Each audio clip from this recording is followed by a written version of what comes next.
Dobrý den, vážení spoluobčané. Čau, já jsem motherfucking scumbag stříha, dej mi to.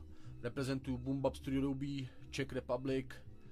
Tohle video nahrávám pro všechny zmrdy, jako seš ty Ferocity, zasranej teplouši, seš skurvenec, kterýho mrdali do prdele v base tam v Kanadě. Přijel si sem dělat fréra, teďkom pojebeš mámu, ty mrdko jedna. Pro tebe Fajksi, ty zasraná smažko, špinavá, vykroucená. Škoda, že jsi se nepropíchl tím nožem, jak jsem tě honil, vole, ty mrdko špinavá, jak jsi spadl na zem. Škoda, že jsi si ho do sebe nebo ty mrdko.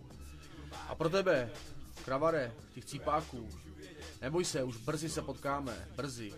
Pojebeš mámu taky mrdko, vyrazím ti zuby, už nebudeš repovat. Cípáci zasraný, vyjebanci, homoklády, skurvenci. Jako fasujete všichni tři, co jste tady byli za dveřmi. Mrdky. Fakt se už jsem chytl, on ví, ty víš moc dobře, ty mrdko jedna. Moc dobře víš. Ale to nebylo nic, Fajksi, to nebylo nic. Byli tam lidi, svědci. Až tě potkám bez nich. Nemáš zuby taky, ty mrdko.